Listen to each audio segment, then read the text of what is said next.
Essay. My last day at school. Parting is always associated with gloom and grief. The good past days come to mind, and their remembrances makes us sometimes sad and many times delighted. Hence, in the storehouse of my school, memories enriched with many pearls and pebbles collected over the last 2 years. The last day at the school occupies a very conspicuous position. It has mixed feeling of sadness and bliss. Hence, the very idea of last day at school makes me sad and gloomy, but it is also a fact. Great asset is glorious past. It urges man to work hard. On my last day at school, I got ready early and reached school to spend the whole day there. The students of 9th class had arranged a farewell party in honor of the outgoing students, as it is customary in our schools that the 9th class students bid farewell to the 10th class. They make the parting day as much memorable as they can. They arrange a feast and bear all its expenses, doing their best to make the function successful. It was to be held in the big hall. The farewell function started at 10 o'clock a.m. All the students sat very peacefully with worthy principal and teachers. First of all, a student from 9th class rose to speak. He appreciated our behavior. He enumerated the good events and days spent with us and then bade us fare well.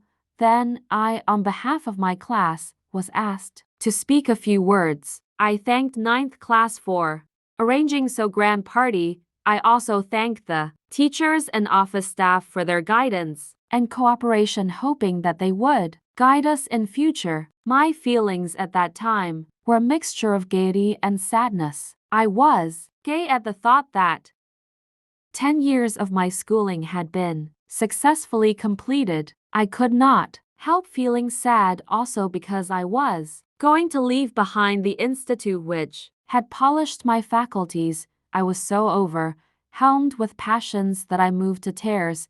A wave of sadness ran across the whole atmosphere.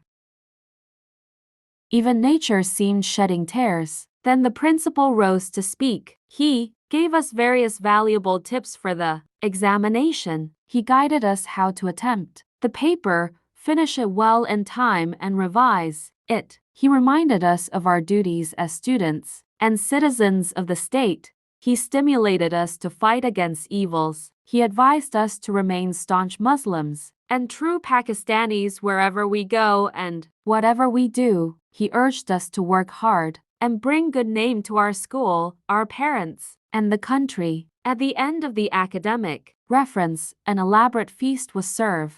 After the feast, there was a variety show. The students sang songs, performed skits, and other fun fair items. Then we were bidden farewell formally, but I could not move off without having a last glimpse of the school.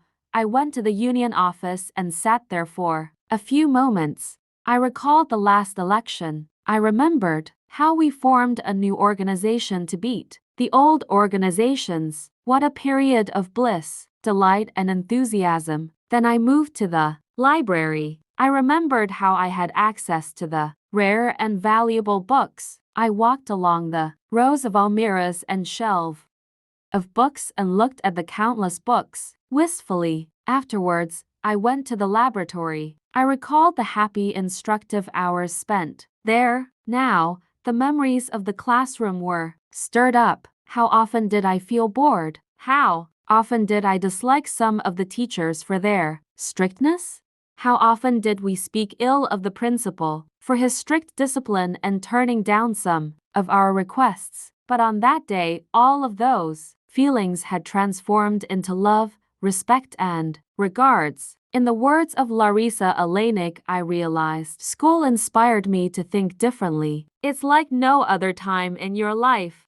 I was so lost in the memories and thoughts that I did not realize the late afternoon. In the meantime, Mr. Hamza stroked at my shoulder and we started to the gate. My mind was crowded with the thoughts of friends, affectionate teachers, and the fatherly principal. I was constrained to blurt out, "Farewell, my friends. Farewell, my FOs. My love with these. My care for those."